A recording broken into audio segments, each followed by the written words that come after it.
Let's make a start. Good afternoon, everyone, and a really warm welcome to you all today. I'm Casper. I'm the General Manager for Rosterfy UK. It's a pleasure to be here with you this afternoon as we share this year's findings from what is now an annual State of Volunteer Management report that we do here in the UK. I joined Rosterfy a little over a year ago. I think it's approaching 18 months, but I've worked in the charity technology space for about 18 years. I've looked through a lot of the names that are attending today. Firstly, it's another record-breaking webinar for us in terms of interest in this report and how many of you have joined us here today, which is really exciting. So thanks so much for giving us some of your time. And I can see that we've got some incredible organisations represented here across all manner of the charity, non-profit world, sporting, government organisations, all sorts, as you'd expect, the kind of organisations for whom volunteering and the volunteer experience is really, really important. And whilst we are a software business and our technology helps many of you to manage your programs, this is a much broader piece of research than that. And obviously you're all working in service of a slightly different cause across the social good space, but ultimately I think you're all looking for how you continue delivering and growing your impact in an environment that we all know can be really tough at times, whether that's funding related or maintaining volunteer numbers when everyone has such busy lives. I was just chatting to Susie before we started. My kids broke up from school 32 minutes ago. That means I'm now facing 6 weeks of juggling the life as a working parent when school's not looking after them for a large part of the day. So we're all extremely busy. All these challenges that affect your volunteering programs, maybe you're simply spinning too many plates at once. So we're here to help unlock the full potential of your volunteering program, to help connect people to the causes and events that they're passionate about. And this report, which, as I said, we now do every year, is part of that support that we're really pleased and proud to give. It's based off a detailed piece of research that we ran a couple of months ago, a big old survey of people who are responsible for managing volunteers. So I must just start by saying a massive thank you to anyone here who contributed, and I suspect it was most of you. And I think in a world increasingly filled with artificial intelligence, it's really refreshing for us all to lean into a bit of human intelligence and build a view of the sector based on what you're all seeing and feeling and experiencing. We give each year's report a little subtitle, and this year it's Connected for Impact. And that's for two reasons. Firstly, connected tech systems were a leading indicator of success, which we'll come on to in a few minutes. But more importantly, it's because the biggest theme that kept coming through was the deeply human motivations that keep volunteer managers doing what you do, and those deeply human connections that are made through volunteering. So before we get into the results themselves, I must just turn to Susie and ask Susie if you wouldn't mind introducing yourself to the group today. I'm Susie Mullen. I'm an independent market researcher. I've been doing it for 10 years now. Before that, I worked in the not-for-profit sector. I was head of data and insight at CAFOD. And before that, I worked for a whole range of different organisations, retailers, and suppliers of products, mostly to groceries. Then to CAFOD. Now I'm an independent market researcher. My kind of main aim really is to help my clients to understand their customers better. And customers can be donors, supporters, buyers of products, or in this case, we wanted to ask volunteer managers, those who are working with volunteers on a day-to-day basis, what's happening in their world, what's happening in the sector, what's challenging them, what's exciting them, what's making their life easier, what's making their life harder. And that's what I helped Rosterfy do. And we're going to talk through some of the really key findings of the report today, as Casper said. Fantastic. Thank you, Susie. And Susie and I have worked together for many years on reports a bit like this. And Susie's very good at reining me in when I try and draw sweeping conclusions that actually, no, the data doesn't actually say that. So you're in safe hands with Susie, and I'll try to rein it in a little bit. If we could just move on to the next slide, quick bit of housekeeping in a number of respects. Firstly, if you are on a smaller screen, then you can click, you should see a drop down arrow at the top next to active cameras. If you're struggling to see the slides at any point, we're going to be looking at some data, we're going to be looking at some graphs. We've tried to make them as big as possible, but maybe you're on a smaller laptop screen. So if you do need to make it bigger at any point, you can click that drop down arrow next to active cameras at the top. If you click hide everyone, the sacrifice you'll be making is that mine and Susie's faces will disappear. So you judge the payoff. But then you can zoom in. There's a zoom slider on the right hand side, and you can get the slides a bit bigger if you need at any point. We're going to keep things a bit interactive, so if at this point you could please all grab your phone and scan this QR code, or you can go directly to slido.com on your browser and enter the code 2823596. It's on the screen for you there. You'll all be very familiar with this by now, I have no doubt. Either of those routes will take you to Slido. We're just going to be asking you to vote on a few questions along the way to see how results in the room compare with what we found in the research. And of course, you can ask us questions at any time. You should see a question box on the right-hand side of your screen in this webinar tool that we're using. And our wonderful marketing manager, Shannon, who is keeping everything running smoothly for us behind the scenes, will be keeping an eye on that, as will Susie and I. And we'll try and make sure we get to any questions that you do have. And not just questions, don't be shy about dropping in your comments, your criticisms, if anything resonates, or if you want to challenge something, if you totally disagree with it, that is all to the good. So hopefully you've all been able to log into Slido there now and you're ready to get involved. So let's get on with it. And I will now hand back to Susie, who's going to start taking us through the findings. Over to you, Susie. Thank you, Caspar. And thanks also to everyone on the call who filled out the survey. I'm hoping that's most of you, but it may not be. We surveyed in May. We ran the survey through May. It went out to a range of people, not just Rosterfy customers. We had over 300 respondents. All of them had some volunteer management responsibilities. We asked them 30 questions and it took about 10 minutes to complete. That's a pretty standard survey in terms of the kind of surveys that I work on. What we wanted to do was we wanted to understand what the challenges were that people were facing and how they were using tools and systems to better improve their volunteer management practice. But as well as that, we wanted to understand the sector as a whole in terms of the volunteer management sector as a whole. So I'm going to take you through now the sample and who we spoke to. Great. So there's a lot of data on here. I'm going to take you through it sort of slide by slide, if you like. On the left-hand side, we've got the number of volunteers. So one of the first questions we asked is, how many volunteers does your organisation have? Are you kind of reliant on? And the responses came back. The lowest number of volunteers that we had in an organisation was 5. The highest number was 72,000. And the median number was 143. Now we use median, not average, because that big 72,000 really skews the average. And the median is the middle point when all of the data is ranked from lowest to highest or highest to lowest. So 143 is that median point. And we use that 143-ish to categorize organizations into small, medium, and large. We divided the sample into quartiles. So our smallest quartile was fewer than 40 volunteers, and we've called that small organisations. Our medium organisations had between 40 and 150, and we've called them medium. So they were kind of anything that was at the median or lower. And then we've got large and very large, which is over 150 volunteers. So large is 151 to 600, and very large is more than 600. So 25% of our respondents fall into each of those categories. That's what's meant by the quartile. So that's kind of where we're at. You can kind of get a picture of who we're talking to. And we do that because there's quite a difference often between smaller organisations and larger organisations in how they manage their volunteers and also the environment that they're working in as well. The top right-hand chart here is organisation type. 82% of our sample came from charities, and then the rest were cultural, sporting, education, business, kind of social enterprises, things like that. So the bulk of organisations that we spoke to were charities. If you go to the middle bottom chart now, we've got type of volunteer, and this is when we asked, what do you use volunteers for? And 88% use volunteers for service delivery, 75% for governance, and then down at the bottom we've got 29% who have retail volunteers, and they tended to come from the very biggest organisations. And then at the right hand side, you've got your pie chart there, and what that's showing is that about half had a volunteer management system and about half didn't. Of the half that did, Not all of them were Rosterfy customers. So really I've put that in there so that you can understand the sample as a whole. It's quite representative of volunteer management.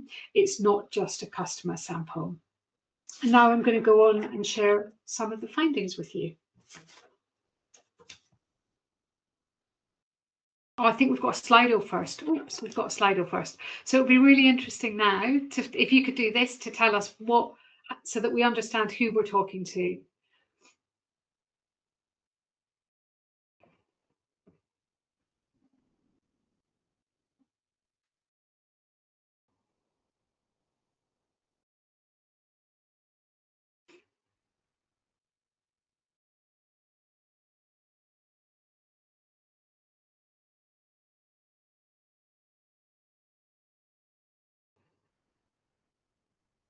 I love watching this go up and down.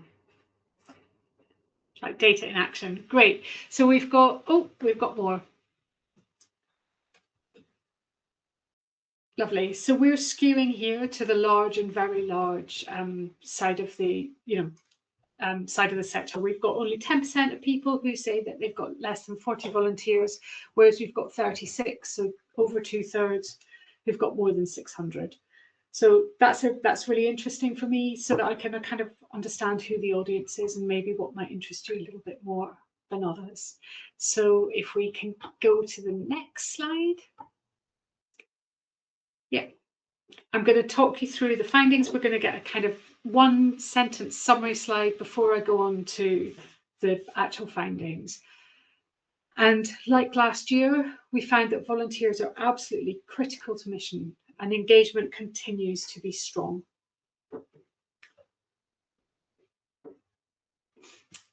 We asked people how important are volunteers to achieving your organisation's overall mission, and I think we've got a 5-point scale there where we've got not at all important to very important, and 92% say that volunteers are mission critical. Very, very little change since last year, nothing significant at all, and I don't think that should be a surprise to anybody on the call. Next, we asked about volunteer engagement. So we say approximately what proportion of your organisation's volunteers are active, and we give them those bands 0 to 50. 50, I think it's quartile bands, but we put them up. But as you can see on the right-hand side, 60% of organisations said that over 3/4 of their volunteers were active. 13% said less than half. That rose to about a quarter in organisations that aren't charities. The other kind of interesting finding here, when we looked under the bonnet, if you like, was that actually our very large organisations had slightly more in this 51 to 75% than they had than we would expect given the average of the sector. But overall, volunteer engagement is really high. 60% say that more than 3/4 of their volunteers are active. And by active, I think we said anyone who's done a shift within the last, or registered for an event, or completed a sort of form or any training in the last 12 months. So Caspar, if you'd like to share your thoughts. Yeah, thank you, Susie. That was the first of our 6 sections, just so the audience is orientated in where we are. Orientated or oriented? I always get those two mixed up. It's my Achilles heel of words. Anyway, I guess this is hardly surprising given the audience that took the survey and that we're speaking to today. So whilst it might not be surprising, it is always nice to see it confirmed in the numbers, and 92% is about as emphatic as any sector ever gets about anything, and that's the importance of volunteers. So clearly, volunteers are not this fluffy, do-good, nice to have. For loads of you, they literally are the service you provide, or they're absolutely integral to the service you provide. The question I would pose is very similar to last year, which is if your senior leadership, or maybe you are the senior leader at your org, if that person or group really does buy into the fact that volunteers are this critical, is it backed up by how your volunteer programs are resourced and supported? That's the gap we saw last year, and it's really the business case that's just sitting right here in the sector's own feedback. On activity, obviously love to see engagement is high. We noted that it is the larger programs that find it harder to keep everyone active. That does generally happen in statistics, as I'm sure Susie will testify, as the numbers get bigger, but it still needs addressing, and more willing helpers than can be kept fully engaged or fully busy is a nice problem to have. if you can build a structure to start to make the most of them. And in all industries, non-profit business, whatever it might be, retention is cheaper than recruitment. Like, it's cheaper to keep a customer than to go and find a new one. All of those adages are true. So that could highlight a potential focus area for optimization there. No questions yet, Susie, so we'll move on to part 2. I think we're going to start with another Slido poll. Oh, no, we're not, but we are in a minute. So we're saying that recruitment is easier this year, and it was, there was, I think, 10 or 11 percentage points easier this year, and volunteer numbers are growing, with word of mouth being the #1 volunteer recruitment channel. So we are going to go on to a Slido now, and the Slido is going to be asking you, how easy or difficult do you find it to recruit volunteers?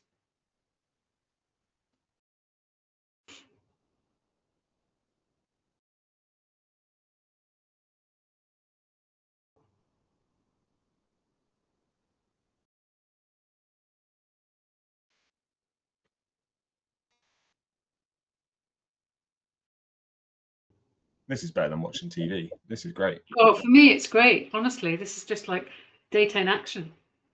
Yeah. Oh, it's neck and neck. It is neck and neck. Excellent. That's like my favorite thing when things are neck and neck from an analysis perspective. That's amazing. Yeah. The results we found weren't quite neck and neck though. Last year they were neck and neck. So last year we had 35% people saying it was easy and 35% saying it hard. But if we can look at the next slide, has everyone voted? So we had, in our poll, we had 40% saying it was easy and 38% saying it was hard, I think.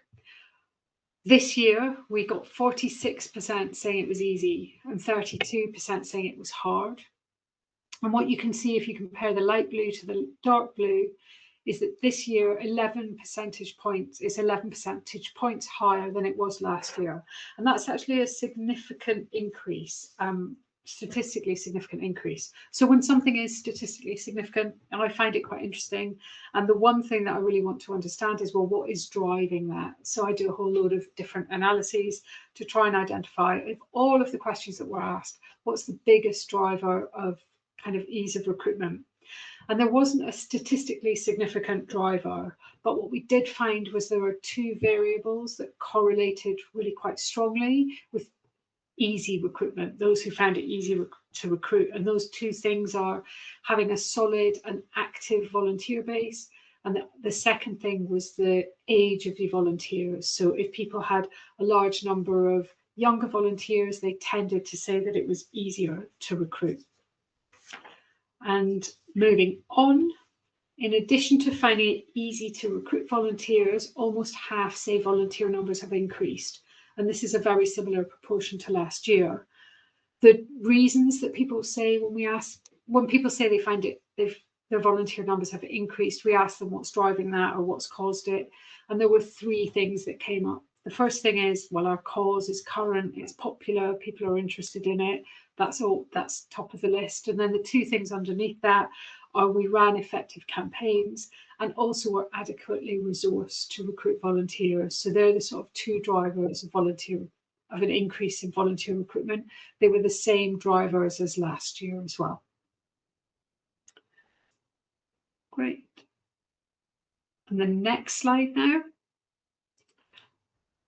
So what we want to try and understand now is what the most effective recruitment channel is. So we just say, what is the single most effective recruitment channel for volunteers? And a third say word of mouth, and 22%, a quarter, a fifth-ish, say our website. So for a third, the most effective recruitment channel is word of mouth. And if we move on to the next slide, there's a slight difference here in terms of how young volunteers are. So we ask a separate question asking, in which of these generations or age brackets do most of your volunteers fall? And we gave them younger than 30, 30 to 44, 45 to 60, or 61 to 79. So we categorized them in generations. And if you look at the blue bar here, that's word of mouth. So those who say most of their volunteers are baby boomers, 37% say the #1 most effective channel for them is word of mouth. 31% for Gen X, 24% for Gen Y, and 20% for Gen Z. But the most interesting thing here is that website for younger than 30, so those who say that most of their volunteers are under 30, their website tends to be the most effective recruitment channel. And so it'd be really interesting to find out from you, which of these channels do you find most effective for recruiting volunteers? Whilst that poll is live, I just need to point out there was an error on the legend of the first slide of this section, which had 2025 and 2026 the wrong way round. I'm sorry about that. No, it was probably us, Susie, when we were, making sure the colours were correct. We affected the data, focusing not on the right bit. Anyway, it was definitely 2026, where 46% said it was easy, up from 35% in 2025. Just the light blue is absolutely 2026. Thanks for pointing that out. And I should just sort of let Casper know that I can't see the questions, just so you know. So if any questions do come up, please let me know. Cool. Yeah, I actually can't either, but Shannon's going to help us with those. Brilliant, thank you.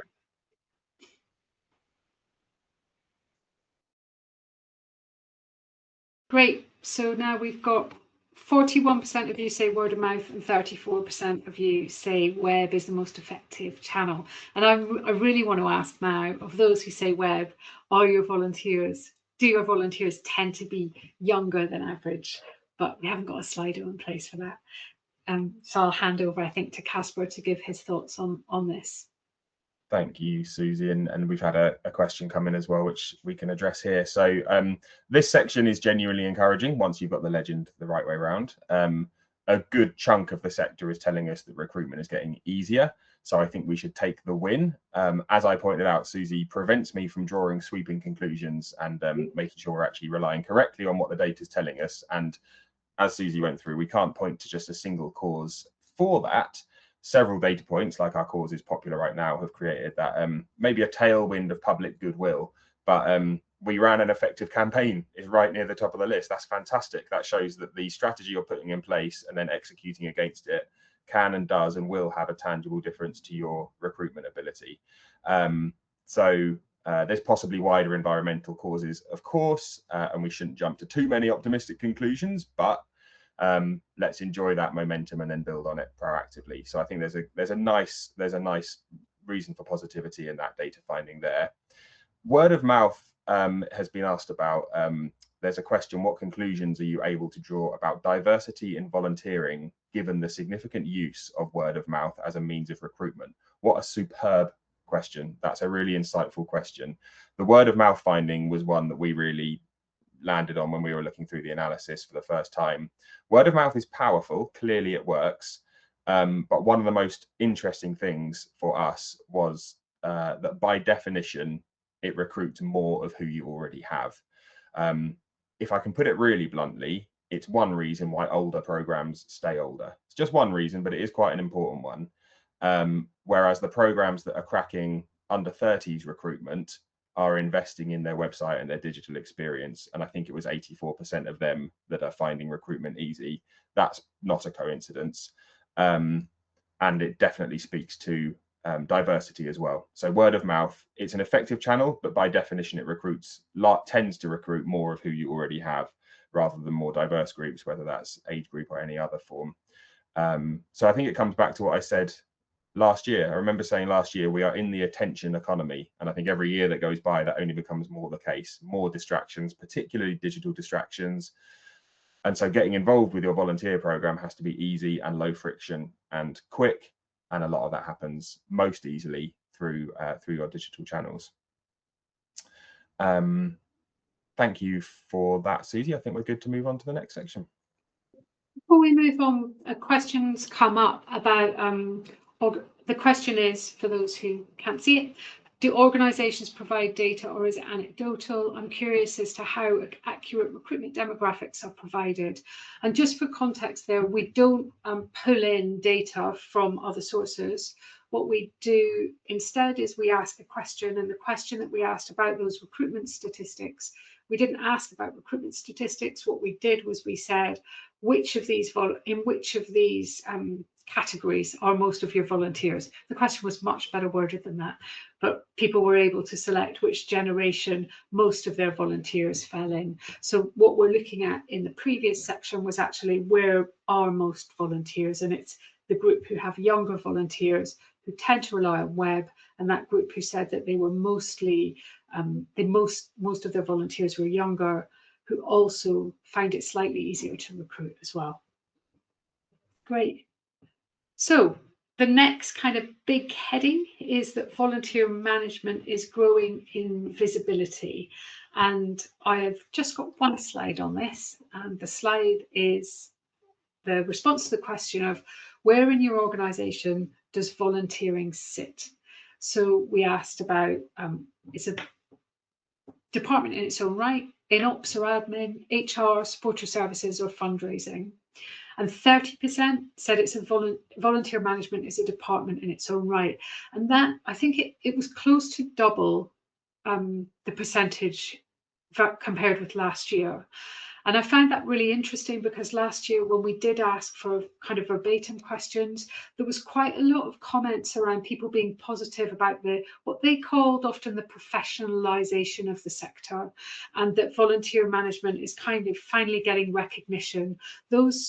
Those comments were really coming through very clearly last year. We didn't get them quite as clearly this year because I don't think we asked exactly the same question, but it was really interesting to me to see that nearly a third, compared to I think it was like 15-16% last year, said that volunteer management is a department in its own right. We then had 23% who said other, and that 23% who said other tended to say we're just too small to have, volunteering is just part of the organisation. We're just too small to have departments even. And then we had those whose 15% who've managed volunteers through HR, they tend to be the really large organisations. Great.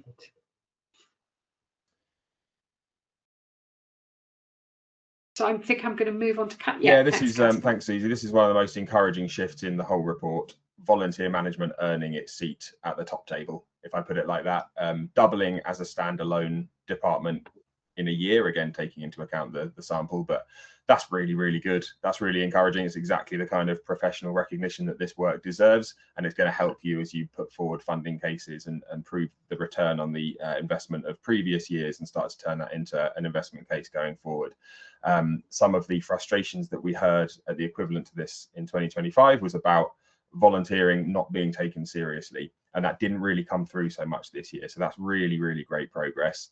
On strategy, I mentioned it a few moments ago. I think the takeaway for strategy is just really simple, and it's true of any strategy I've ever worked on in any organization. It doesn't have to be a masterpiece, and it doesn't have to be inside or outside some other wider strategy. It just matters that it exists, and that it's intelligible and coherent, and that you execute against it. There was a certain proportion, 12%, I think, with no strategy, who fell behind on nearly everything. So that's a really important takeaway for today.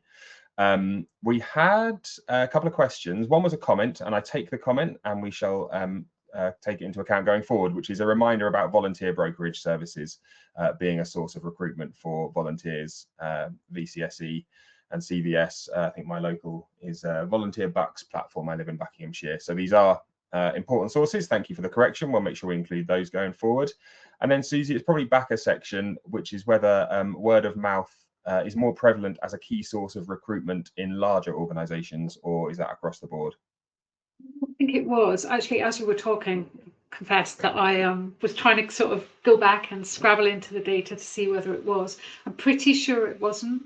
I will have a look. I don't think that there was a massive difference in size. I think the big difference was in the kind of volunteer age, but I will have a look. And if it's different, I'll come back and correct myself.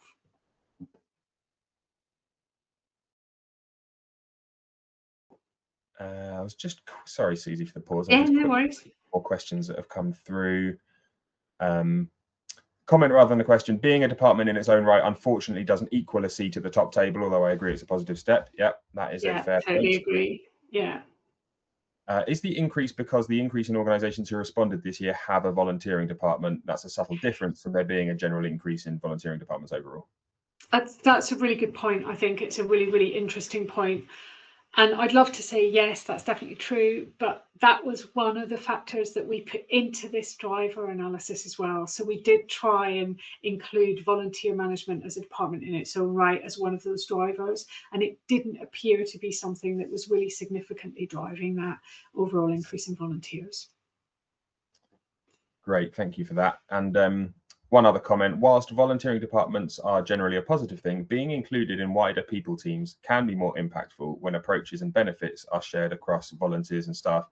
That's a really good point. I was on site with one of our customers, which I won't name obviously, but a large charity, and they were describing the journey they've been on as a volunteering team, sort of moved around a little bit, and the amount of impact that they could have was hugely tied to the attitude of the senior leader that they worked under towards volunteering. And it actually didn't matter necessarily whether it was the people team or the operations team or the fundraising team. It mattered whether that senior leader that they rolled up into really cared about volunteering and got it. So I think that's a good point. It's not necessarily where it sits, it's about the attitude towards that senior leader that represents you at the top table. I think that's it for questions right now, Susie. We can move on. Yeah, and just to clarify, the size of an organisation has no impact on what the most effective recruitment channel was. Live analysis. Yeah, so I think this is the 5th section now. So the key finding here is that connected, integrated systems and strategy are the clearest driver of a really good volunteer experience. So we asked a question around agree or disagree with the following statements. We had a whole load of different statements in there. And the dark blue ones are what I've called roughly volunteer experience metrics. They might be quite small on people's screens. So at the left-hand side, 95% agree that volunteers have a good experience with us on the day. But further down, the next dark blue one, 82% say they give their volunteers a good feeling about volunteering because they reward them, incentivize, and thank them. 71% say that it's easy for people to apply for volunteering positions, and 53% say it's easy to give volunteers the appropriate training. So, but I was quite interested really to find out what is it about organisations who can deliver those things? Do they have anything in common, and what's maybe different about them? So if we go on to the next slide, we've got those 3 variables just kind of bigger and more obvious for everyone. And these are what I've called the volunteer experience variables. I'm not saying these 4 things constitute volunteer experience. What I'm saying is that of all of those agree, disagree questions that we asked about, these ones are related to volunteer experience. And again, it's rewarding, incentivizing, thanking, making it easy for people to apply, and giving volunteers the appropriate training. Nearly everybody says volunteers have a good experience with us on the day. So it's very difficult to compare 95% against 5% from a sample size. So I looked at these 3 to see what do these organisations have in common. And there's going to be 3 tables on the next slide. The dark blue at the left-hand side is those that reward, thank, and incentivize. The middle is those who make it easy for people to apply. And the right-hand side is those who give appropriate training. And what I've got here is I've cross-tabbed them, which is basically looked at those who agree versus pretty much all of the different questions in the questionnaire. And I've pulled out things that are significantly different. So those who reward, thank, incentivize are less likely to have a strategy. That's what the red arrow means. They are less likely to say that their volunteers are down. 66% say that. They're much more likely to say that their volunteers are active, and 94% of them say they have advanced and integrated systems. When we look at those who make it easy for people to apply, again, 77%, which is statistically significantly higher than average, say that it's easier to recruit, and 83% have advanced and integrated systems. Those who give appropriate training, again, 66% have advanced integrated systems, and 64% use tech effectively. They also tend to be bigger. They tend to have more staff as well. Though they're less likely to say they don't have a strategy. So what we're seeing here is that the one thing that's common across all of these three kind of volunteer metrics are the presence of advanced and integrated systems, and the numbers are pretty high compared to the average. Great, so I'm going to hand over now to Casper to give his thoughts around those two things. Thanks, Susie. Yeah, I started talking about strategy a moment ago as well, but I think it's the single easiest takeaway is it's the highest return you can do that doesn't cost you anything, and it costs, you know, apart from an afternoon of time maybe. But if you can get your strategy documented and then start executing against it, that's a leading indicator of success. I think everything we just looked at is really at the center of the report. It all comes back to volunteer experience. And like I said at the start, it's the reason we called this one Connected for Impact. If you look at the shape of the data, the programs are brilliant on the day, 95%, I think, good experience on the day. But the further away you get from that moment, the more it falls away, which is kind of natural, but it's also a bit of a red flag. 36% said their systems let them see how a volunteer interacts with the whole organization. It's just over, just over a third. I'd see that as a big opportunity. I'm going to quote from the report here where it said the orgs delivering the best volunteer experience overwhelmingly share one trait: connected, integrated systems. 94% of them reward and thank well. They train better. They're far less likely to lose volunteers. End quote. Now, I swear we didn't engineer this. Just to make the case for how important Rosterfy is. This is what you told us. Last year, I asked you to make the business case for investing in technology. This year, the sector's own feedback starts to make that case for you. But like I said at the top, it's not about the software. The part of this job that you all told us you love the most is the human connection, the stories, watching someone grow, watching someone become more employable, making friends, the camaraderie. And so what we always say is that good systems don't replace that. Quite the opposite. They take away the admin. They take the admin off your plate so that you get more time for that bit that only you can do, which is building those communities, those experiences. That's the whole point. No further questions at this point, Susie, so I think we can move on. So we're going straight to a Slido before we go into the main finding from here, because hopefully the results of the Slido will give us the main finding. So what we asked people what the main benefit of using a volunteer management system was, and we gave them lots of options, but here are 5, and I'm interested to know what you think our survey said.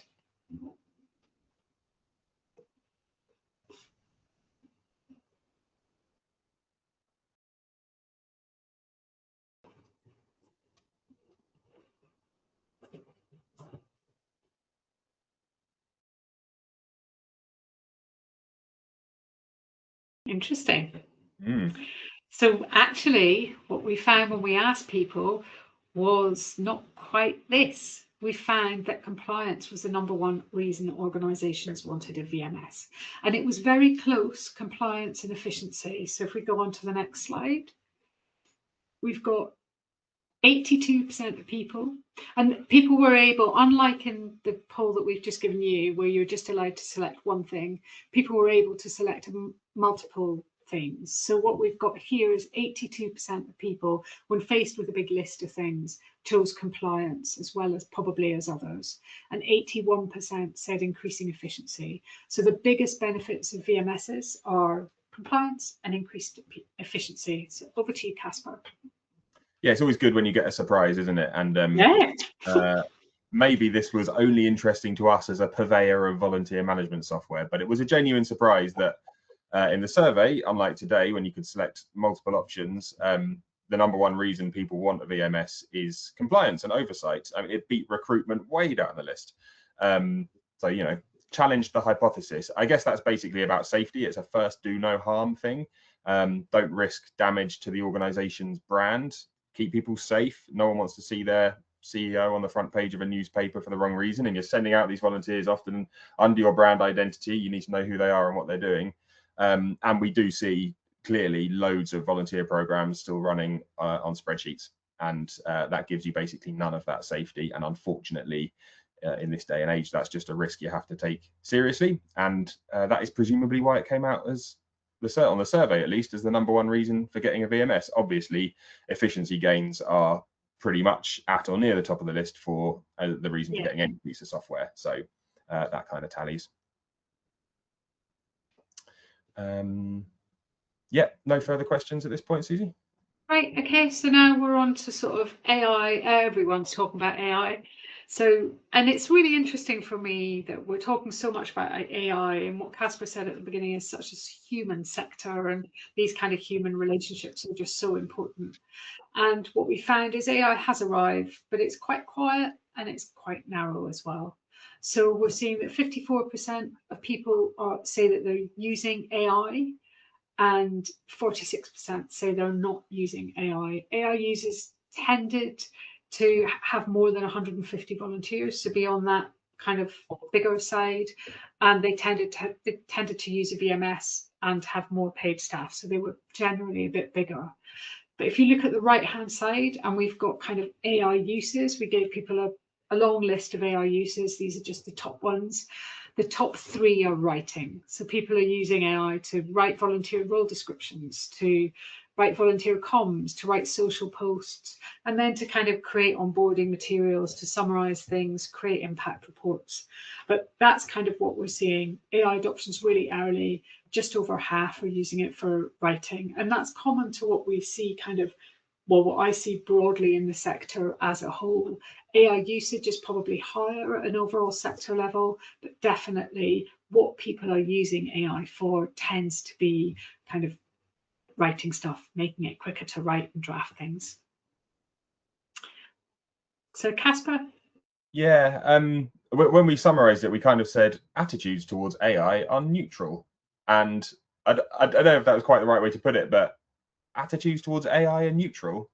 AI, like, either you're really, really excited about it or really terrified of it. But I don't know many people that are neutral about it. So maybe it's the aggregation of those two ends of the polls. I'm not sure. But of course, we got to the topic of AI eventually. Just over half of you are using it. As Susie said, almost entirely to write copy, role descriptions, communications. That's absolutely fine. It's a sensible place to start. But given the possibilities with AI, drafting something like a role description is probably the lowest value thing it can do for you. AI is really good for synthesizing a lot of data, for spotting patterns maybe in your volunteer feedback that's just given in word form rather than in number form, and helping you understand what you need to improve. It could help you with impact reporting. It could help you match people to the right roles. There's a lot of places that I'm sure you're thinking about and probably want to take it next. But really, it's just like with the VMS piece in the last section. It's not there to automate away the human bit you love, but the opposite. Use it well, and it hands you back time to spend on the people, just like a VMS. We're not here to give advice about use of AI, but start small, be deliberate about data and privacy, but do start if you're in the half that isn't yet, because there's definite opportunities there for every industry. The question that came in on this was, do more organizations want to be using it but lack the ability/skills? I'm quite sure that's a part of the case of what's happening here. All I'd say is there is a probably most of it AI generated, ironically, but there is a vast amount of content out there on how to get started with AI. It can be utterly overwhelming. I'd be surprised if anyone who started with AI hasn't felt the feeling of being overwhelmed by it, because it's just so huge and powerful and new and unknown. But there is a lot of work out there that you can use to make a small start in a small way, without even spending any money initially.